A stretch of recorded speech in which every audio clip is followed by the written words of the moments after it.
सभी किसान मित्रों को जय श्री राम।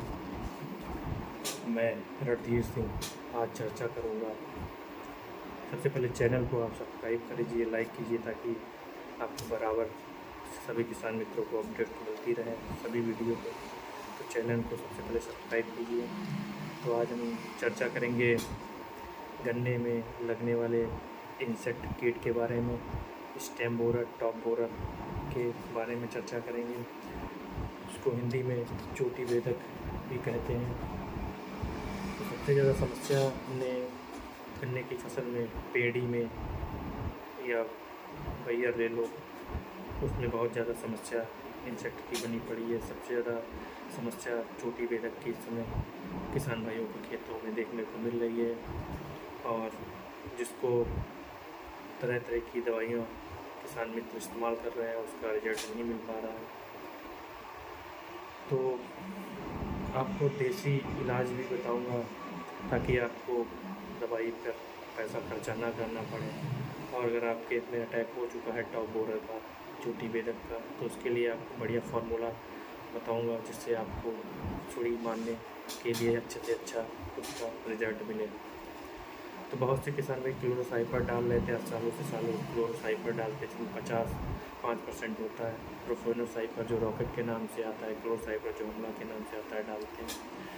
आज वो सिंगल नहीं काम कर पा रहा है। इसका कारण जो सबसे बड़ा है वो सालों साल जो लगातार दवाइयाँ हमारे किसान भाई इस्तेमाल कर रहे हैं, इससे कीटों की प्रतिरोधक क्षमता, रेजिस्टेंस पावर बढ़ चुकी है, जिससे वो कीट नहीं मर पा रहे हैं।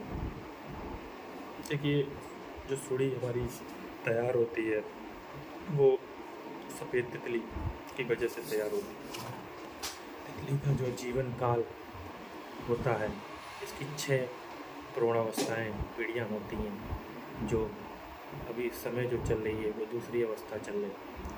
जून के बाद तीसरी अवस्था आती है जो बहुत ही खतरनाक होती है, क्योंकि उस समय गन्ना हमारा ग्रोथ पर होता है, बढ़वार पर होता है। उस समय अगर इसका अटैक हो जाता है तो गन्ने की जो पैदावार होती है वो 40 से 50% घट जाती है। तो इसकी अगर शुरुआत से ही आप इसको अगर कंट्रोल कर चल रहे हैं तो आप अपना गन्ना बचा सकते हैं, अन्यथा नहीं बचा सकते। तो इसको कंट्रोल करने के लिए आपको देसी इलाज सबसे ज़्यादा, पहले मैं पैसा ना खर्च करने का सबसे अच्छा सुझाव दूंगा कि आप अपने खेत के पास में CFL बल्ब को लगा दें और उसमें एक टब में पानी लेकर उसमें केरोसिन डाल दें और बल्ब को जलने दें। क्योंकि तितलियों से ही सुड़ी बनती है। पहले तितलियां अंडे देती है, फिर अंडे से सुड़ी बनती है, और ये अंडे सुड़ी से प्यूपा बनता है, प्यूपा से फिर तितली बनती है। तो इसका जो जीवन चक्र है, जीवन काल है, इसी तरह घूमता रहता है। जब आप बल्ब या CFL लगा देंगे तब वाइट फ्लाई, जो सफ़ेद मक्खी है, बल्ब की तरफ आकर्षित होगी और वहाँ जाकर जब बैठेगी तो वो केरोसिन वाले पानी में गिर जाएगी, जिससे उसको ऑक्सीजन लेने में समस्या होगी, जिससे वो ख़त्म हो जाएगा। तो सबसे पहले अगर आपने तितली को कंट्रोल कर लिया है तो अच्छी बात है। तितली को नहीं कंट्रोल कर पा रहे हैं तो सुड़ी तो तैयार ही होनी है। अगर आपको खेत में 2-4% सुड़ी है तो आप पौधे को उखाड़ कर फेंक दीजिए, खेत से बाहर कर दीजिए। और अगर गंभीर समस्या बनी पड़ी हुई है तो आप उसमें सबसे जो बेस्ट समय में दवाई का इस्तेमाल 2 से 3 फार्मूला बताऊंगा, आप उसको लिख लीजिए, एक डायरी के अंदर ले लीजिए, उसको लिख लीजिए और उसको करने के तरीके के बारे में बता दूंगा। उसका 100% आपको रिजल्ट मिलेगा। क्योंकि जो किसान भाइयों ने, अगर किसी ने कर दी है दवाई स्प्रे कर दी, तो सुड़ी 2-4 दिन में नहीं मरती है, 10 से 12 दिन ले रहती है। तो 10 से 12 दिन आप इंतज़ार कीजिए कि दवाई का असर 10 से 12 दिन में ही हो पाता है, उससे रिजल्ट मिल पाता है। क्योंकि जैसे जैसे टेम्परेचर बढ़ रहा है, गर्मी बढ़ रही है, वैसे वैसे बहुत ज़्यादा अटैक देखने को मिल रहा है।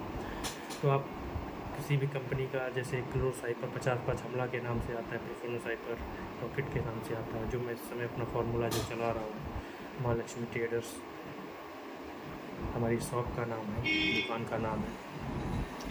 कॉन्टैक्ट नंबर 9696910378 है, 969191 है।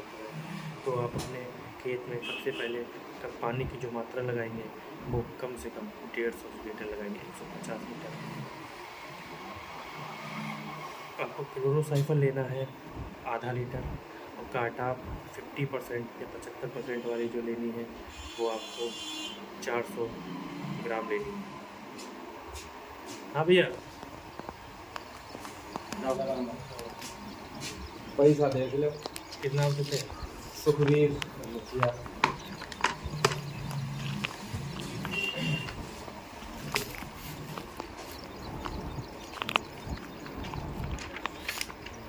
मुखिया का नाम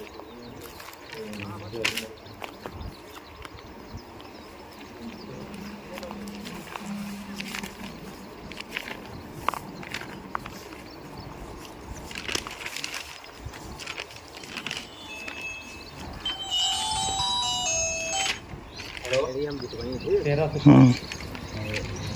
जाओ भाई रुकते पास 1305।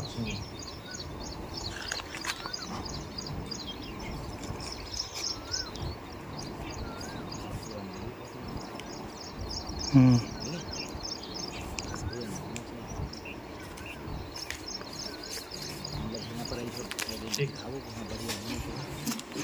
भैया काट दो। अब आगे हमें जरूरत पड़ी भाई साहब नाई पर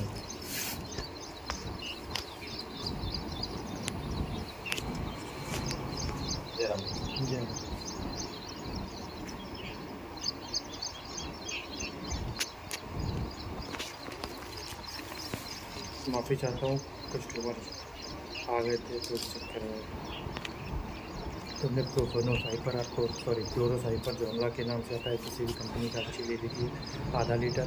और काटा 50 SP एक आती है, 75 आती है। तो जो 50 SP वाली है काटा, अब उसको आधा किलो या 400 ग्राम। और जो 75% आती है, जैसे भानुका कंपनी की कैलडाउन आती है, सुमिताज की सुमिताज के नाम से आती है। काटा हाइड्रोक्लोराइड 75% और 50%। 75% की मात्रा आपको 250 से 300 ग्राम लेनी है। 50% वाली 400 से 500 ग्राम लेनी है। और उसके साथ विद स्टिकर के साथ ज़रूर स्प्रे करना है। स्टिकर को ज़रूर मिलाना है। तो सिलिकॉन विद स्टिकर अगर मिल रहा है, स्टिकर का क्या काम होता है, जो सिलिकॉन विद स्टिकर होता है, जब पौधे पर दवाई पड़ती है तो वो फैला देता है। जहाँ पर पूरी हमारे जो स्टेम बॉर्डर चोटी बेदक लगता है वो तने के पास में लगता है, जहाँ पर दवाई पहुँचना मुश्किल पड़ता है, इसलिए स्टिकर का प्रयोग जरूर करें। मैं दूसरा फार्मूला जो इस्तेमाल कर रहा हूँ, पारस कंपनी का मुक्का नाम से 505 किलो साइपर आता है। इसको मैं 300 ml और ये आपका लेमडा आता है और थाइमोक्सम 12.6%, 9.5% जेडसी के नाम से आता है। 300 ml और 250 ml इसका स्प्रे मिलाकर कर रहे हैं, तो उससे रिजल्ट देखने को मिल रहे हैं। क्योंकि क्लोरोसाइपर जो है आपका कीट मारने का भी हो गया, और ये एक थाइमोक्सम है जो उड़ने वाला कीड़ा जितना भी होता है, जैसे वाइट फ्लाई वगैरह है, उसको कंट्रोल करता है। और लेमडा के बारे में आप जानते ही हैं, 9.5, ये बहुत ही अच्छा काम करता है। तो इस फार्मूले का भी इस्तेमाल कर सकते हैं। अगर तीसरा फार्मूला आप चाहते हैं तो एक क्लोरोसाइपर और अल्फामेथ्रिन का भी आप मिश्रण ले सकते हैं। देसी इलाज तो आपको बता ही चुके हैं। देसी इलाज के बारे में आपका जो CFL टब वाला बताया था, एक और अच्छा आपके लिए एक उपाय है। आपके यहाँ पता नहीं मिलते या नहीं मिलते हैं, आप कृषि विभाग में जाइए और वहाँ पर पता कीजिए, या हमारे जो KV के केंद्र हैं वहाँ पे आपको कार्ड मिल जाएंगे। उस कार्ड को स्टेपल करना पड़ता है, वो बायो कार्ड होते हैं। आप सुड़ी लगने से पहले अगर उसको आप लगा देते हैं तो उससे भी कंट्रोल अच्छा हो सकता है। अब बहुत से किसान भाइयों ने कोराजिन का स्प्रे करते हैं, तो सुड़ी लगने के बाद करते हैं तो कुछ समय रिजल्ट नहीं मिल पाता। कि कोराजिन जो होता है, क्लोरेंट्रानिलिप्रोल जो होता है 18.5% जो भी है, तो वो फ्री में अगर आप उसको लगाते हैं तो वो सुड़ी लगने नहीं देता है, वाइट फ्लाई लगने नहीं देता। कोराजिन को बहुत से किसान भाइयों को कमेंट आया कि उसका रिजल्ट नहीं मिल पाता है। तो कोराजिन का अच्छा सा रिजल्ट अगर आपको लेना है तो 150 ml वाली प्रति बॉटल 1 एकड़ में इस्तेमाल की जाती है। तो उसको आप 27 गिलास से 28 गिलास पानी आप घोल लीजिए और 15 लीटर वाले पंप में 1 गिलास डालकर आप नोजल को खोल कर जड़ के पास ट्रेंच कीजिए, तब आपको जाकर अच्छा रिजल्ट मिलेगा। अंततः आपका कोराजिन का रिजल्ट नहीं अच्छा मिलेगा। अगर वीडियो इसी तरीके से अगर आपको ठीक लगे या आपको समझ में आया हो या अच्छी लगे तो चैनल को कृपया सब्सक्राइब कर दीजिए। दूसरी वीडियो में आपके लिए लेकर आऊँगा पूरा विस्तार से कि इसका जीवन काल के बारे में आपको समझाऊंगा, जो हमारे समय छोटी बेहद सूली लग रही है, और इसके सस्ते से सस्ता टेक्निकल लेकर आऊँगा जिससे आपको पैसा बच सके। सौदा ऐसा लेकर आऊँगा जिससे आपको पैसा ना खर्च करना पड़े और आपकी पैदावार भी बढ़े और आप ज़्यादा से ज़्यादा पैदावार ले सकें। तो अगर वीडियो अच्छी लगे तो आप चैनल को सबसे पहले सब्सक्राइब कीजिए, फिर इसको लाइक कीजिए, और अगर व्हाट्सएप पर ग्रुप बना रखा है या फेसबुक पर बना रखा है तो उसको शेयर कीजिए। नमस्कार।